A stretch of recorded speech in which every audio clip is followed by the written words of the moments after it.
Hey, it's Earth Week here on Sun Radio. I'm Kevin Connor and Lucia Athens, who is the Chief Sustainability Officer for the City of Austin's Office of Sustainability. You know something about sustainability, and I'm glad you're here to share it with us. Thanks so much for having me here. I'm very happy to be with you, Kevin. Now, I was looking at y'all's website, and the first goal was for all of the City of Austin facilities, fleets, and operations to be carbon neutral by 2020. How are we doing on that? We have come a long way, I'd say. We are a 100% Green Choice subscriber for all of our city buildings, which brought our carbon footprint way, way down. We're still not quite at zero, Right. but we are doing a lot of work with our fleet now to bring a lot of electric vehicles into our fleet, over 300 over a couple year period. And now that all kind of great new electric vehicles are coming on the market, we're getting a lot more of those in our fleet. So we're working on it, but it is a work in progress. Is there a number connected? If it was going to be 0% carbon neutral, is there a number right now, like 25% carbon neutral or anything? Yeah, I don't have that number. Okay, that's all right. But I talked to some folks from Austin Energy, and they're really actively promoting electric vehicles for everybody. And they said, well, the first group to get the electric vehicles to really push on that is the city of Austin. So we're getting close on that goal. And the goal for the city itself, for everybody, is to be carbon neutral by 2050. What has to happen to make that a reality? So we are working to update the city's climate plan. Actually, we've had a plan in place for the last 5 years. The new plan is called the Climate Equity Plan, with a big focus on people who may not have as many resources to take action and who may be disproportionately impacted by some of the negative effects of climate change, like extreme droughts or extreme weather. To get to the goal, and we're also, Kevin, talking about updating the goal to make it more aggressive. We are going to be talking to our city council about being carbon neutral by 2040. So we're thinking of moving it up 10 years to make it a little bit more aggressive. But some of the things that we'd have to do, and we are doing currently, is powering all of our homes and businesses with carbon neutral power. And Austin Energy is working really hard on that.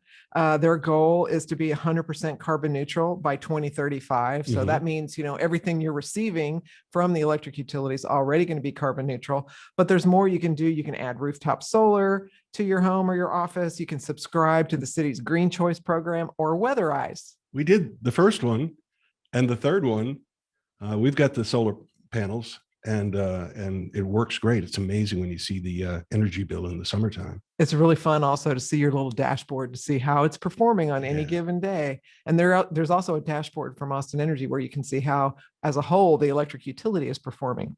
Kevin, the other thing I wanted to talk about is we have to think about how we get around town. Yeah. So you were talking about electric vehicles. That's a great choice to get into an electric vehicle, which once you've got that 100% carbon neutral power coming out the plug, you're driving on sunshine, basically. Right. Or wind. Or wind, that's right. Yeah. But you can also think about I call it walk, bike, and roll. Get out of your car, walk where you're going, bike if you can get where you're going that way, or take public transportation. And as we come out of the pandemic, that's going to become more attractive. We're super, super excited that Austin voters approved Project Connect, which is going to deliver a actual rail system to the city. And we're going to have 27 miles of new rail and 31 new stations. So we got to think about how we get around town. We also have to think about waste. Only buy what you need. Try to minimize waste. Your food waste, we want everybody to compost that either at home, or now all customers across the city get curbside compost pickup from Austin Resource Recovery, which is a really cool way to do it also. The little green barrel. Exactly. Yeah. And I was talking with the woman, Sarah, from Balcones Resources. Some people they may be thinking they're doing the right thing as far as recycling, but they're throwing the wrong things into their recycling. And you got to kind of learn what is and what isn't recyclable, what goes together. And food waste does not go in with the cans and the bottles. That's right. That's why you have that special little green barrel now. But let's go back to traffic for just a moment, because, since the pandemic, since last March, traffic has been kind of like it was in the 90s. And it's picked up a little bit lately, but it's not that claustrophobic kind of traffic that we had. And I noticed it picks up, especially right now on the weekends. Everybody's out driving around.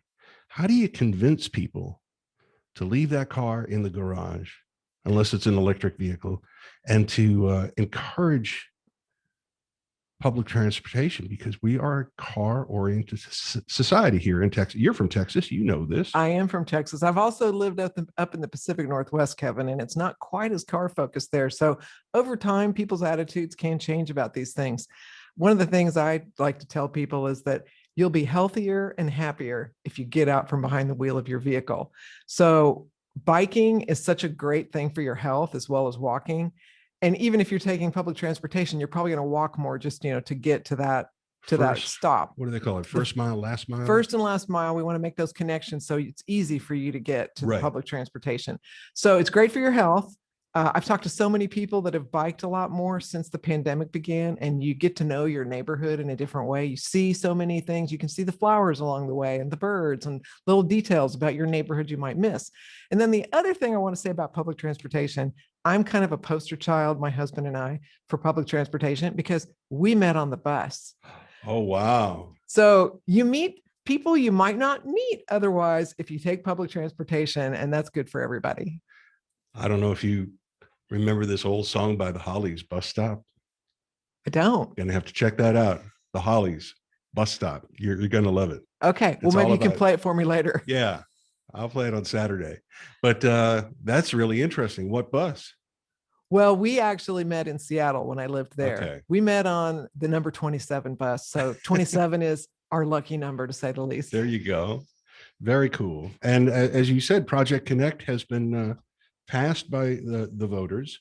What is the time frame overall for Project Connect? Because there's a lot involved in it. It's going to take quite a few years to deliver all these projects, but the city's already gotten started on doing all the planning, and some of the pieces are going to be delivered sooner. So one of the pieces of Project Connect is an all electric bus system and more bus rapid transit. So you're going to see things like that coming a lot faster because they can deliver those projects faster than new rail lines. Right. And yeah, somebody told me that was in the transportation field with the city, said, don't get hung up on rail. There's other ways to move people around, and electric buses, a little bit more flexibility actually, because when you put down rail lines, you're stuck with that. But with buses, you can change the route if needed. That's right. But you also have to change the way people think. And that's the really challenging part. What are the other big challenges that the sustainability office faces now at the city? What's the hardest thing right now? Hard to pick a challenge. There's so many challenges, but I would say, we've been working a lot on the local food system, and it is a challenging area. And it's not an area you might think of the Office of Sustainability working on, but we've worked a lot on getting access to healthy, fresh food for people in Austin. And there's a surprising number of people in our community that simply can't afford the healthier foods, or they might not live very close to where they can shop for those foods. So we've been working on a wide variety of different things. We support the farmers market. So get out and shop at your farmers market if you can, or subscribe to community supported agriculture where you can actually get a delivery from a farmer. We're concerned about the farmers right now. The winter storm was really hard on them. And also, the pandemic's been really hard on them. So we want to support those local, vibrant food systems to make sure we're producing as much food locally as possible, as opposed to trucking everything in from someplace else. We've also been working, Kevin, on feeding people who really have no access to food. So when the pandemic began, we stood up a new program to get food out into the encampments of people experiencing homelessness, so they wouldn't have to come in and congregate at places where they might normally come and have to stand in a line to get food. And we've delivered over 7,000 meals out to the homeless encampments since that all started. Even in a city as hip and cool and growing as Austin, it's really scary how many people don't know where their next meal is coming from. And lots of kids are included in that as well. And, some of those are children in families experiencing homelessness, but some of them are just, the kid next door you might not realize. Yeah. And you talked about the winter storm. I mean, I would imagine for most people dealing with climate change here in Texas, they're thinking about heat. They're thinking about how it's getting hotter and hotter by increments. Uh, Nobody was really thinking too much about winter storms and the severity of winter storms, which seems to be increasing. I No, mean, that was a big shock to the system, literally. it certainly was. And it was so interesting to think about the fact that we've worked with climate scientists for years now. We've had them do projections of what kind of extreme weather events we might be expecting here. And an extreme winter freeze like that had not been on their list. So obviously we'll be adding it to the list. Yeah. But yeah, more typically we were thinking about extreme heat, the drought and wildfires that can come with it, but also flooding. And we live in a flash flood prone area, and so one of the things that happens is the storms can become more extreme with big downpours at one time. Right. And we live in what's called flash flood alley, where we have a lot of those extreme flood events that we have to prepare for. Yeah. And wildfires, I've talked to fire professionals here in Central Texas. It wasn't specifically Austin firefighters, but they said it's not a question of if, but when, that there'll be a really severe fire like the California wildfires. They just said it's bound to happen eventually. And they're trying to be prepared for it, but So one of the things that we have done to prepare, which I'm excited about, is we adopted a new code. It's kind of got a wonky name. It's the Wildland Urban Interface Code. City government has a wonky name for a program. What is it again? It's the Wildland Urban Interface. It's an area, Kevin, that basically is where the WUI. The WUI, we call it the WUI code. Do you really? Good. We do. We call it the WUI code. It's basically the area where more urban development gives way to more rural. Right. And more wildlands, if you will. So those areas can be more sensitive to wildfires because there's a lot of brush and things that we call it fuel. Yeah. Potential fuel if it were to catch fire. So we have a new building code for all the new development that can happen in those areas to try to minimize the risk through just the way we build the buildings. And for some of that brush out in the near close in hill country, they can't get to it. It's just building up and building up over time. There's not an actual road so you can go in and clean that stuff out. That's a challenge too. We also try to think about, exit pathways for people who might be impacted by wildfire to make sure, you have more than one way to get in and out of any given area. That's an important kind of planning principle that we think about. But yeah, because we've suppressed wildfire for so many years, if you think back to kind of the Smokey the Bear, wildfires are a bad thing. Well, wildfire does happen naturally in nature, and it actually tends to burn up that little fuel along the way so you don't get such a buildup. So we're kind of in a decades upon decades long situation where we've suppressed wildfires and all that fuel has built up. And now there are houses in what used to be woods. And if those woods lit on fire back 100 years ago, it'd be okay. They grow back. But now there are houses. So you have to suppress. And that's dangerous. Boy, you guys cover a lot of stuff, don't you? We have a broad range of things we work on. That's part of the beauty of the work. We really love what we do. We try to lead by example with what we do for the city and its own, facilities and green buildings. We collaborate with a lot of people across the whole city and with external community groups that we work with. And then we try to make it fun. We celebrate every victory along the way is the way I try to think about it, because there's a lot of good news out there. There's a lot of sobering stuff and things we need to prepare for, but we're making a lot of progress as well.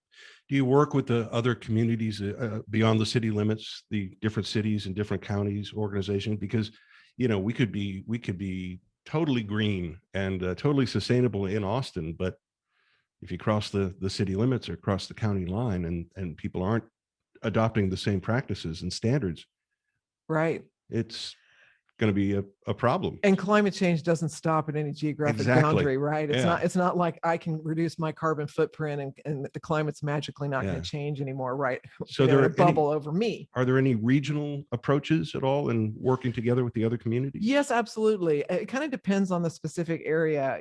We work probably more closely with some of the bigger cities on how we're doing our climate planning with San Antonio, Houston, Dallas. We're also part of a big national and even international consortium of cities that share progress and lessons learned and strategies for climate change.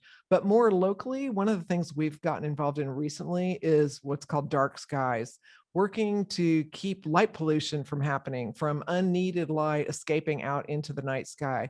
That has a big impact out in the rural communities, like out towards Fredericksburg and Enchanted Rock, which that area is one of the darkest areas of Texas other than Big Bend. And so Right. a lot of people go out there to watch the stars and see the stars at night. So we have been meeting with and working with a lot of the other communities in Central Texas on how can we make sure we have lighting ordinances and standards so we're not wasting light and causing a light pollution. But the other piece of it I wanted to mention real quick, Kevin, is that it also has an impact on wildlife.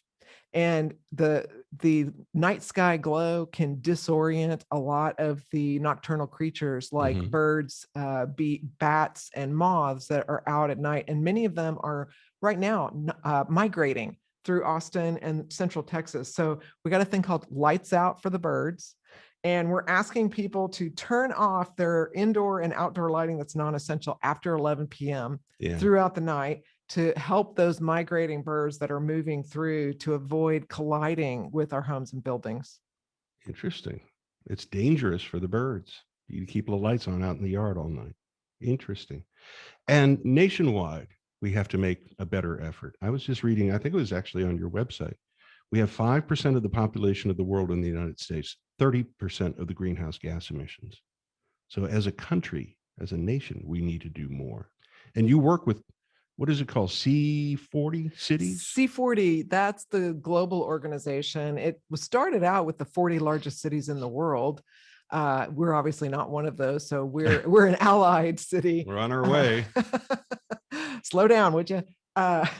Probably half of them are probably in China, of the biggest cities in the world. You know, they just have cities we've never heard of that have huge populations. There's a lot in China, but many other countries as well, Brazil. So it's scattered across the globe. And you're right, what you said about how the carbon footprint for the United States is disproportionately large and fat. And really that's because of our lifestyle. And part of the problem is many other countries are trying to replicate our lifestyle. So we need to set a better example.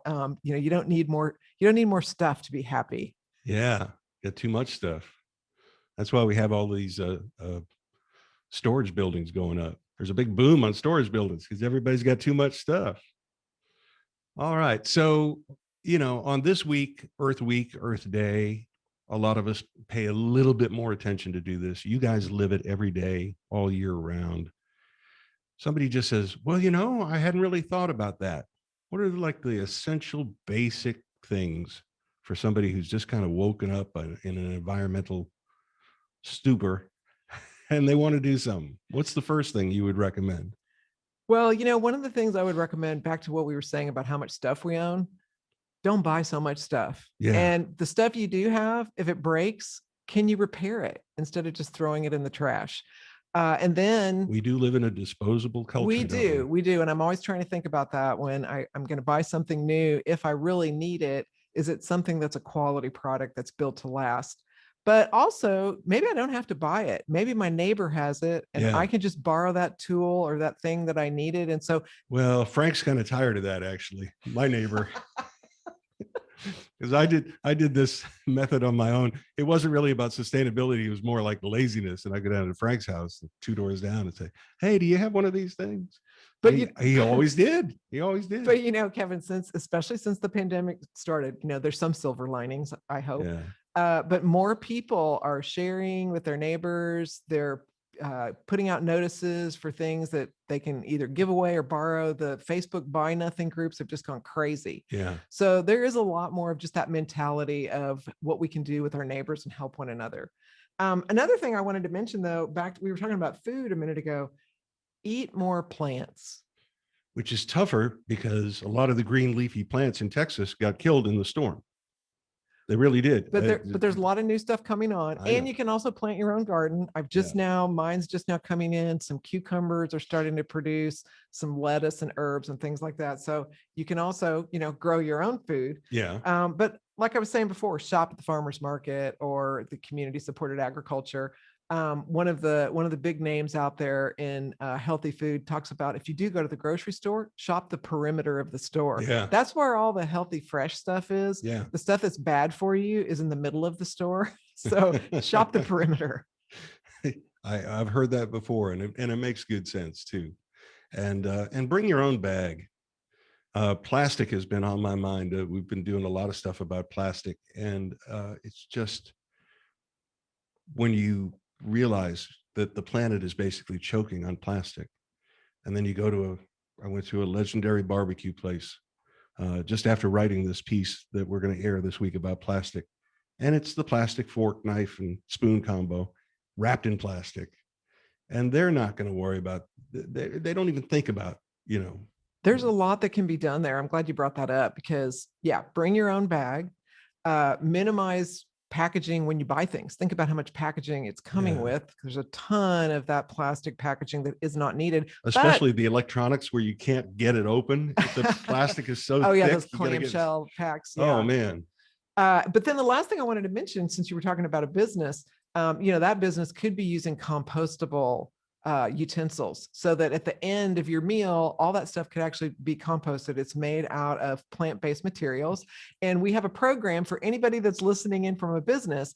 We have a program called Austin Green Business Leaders. You can join up and we will give you lots of tips about how to green your business operations, whether it's what we were just talking about with, your restaurant serviceware, or lowering your energy or water bill. Okay. We've talked to a lot of those people this week, and I've enjoyed talking to you, Lucia Athens, little Italian, little Greek in there. And what's the easiest way to get to your website? I know it's part of austin.gov, but austintexas.gov/sustainability. Or if you just look for Austin Sustainability, we'll be the first thing that comes up on your search. That's very good. Pleasure to meet you. Thank you so much for coming in. Thank you, Kevin. It's been great to be here. Love Sun Radio and everything you guys are doing. Keep up the good work.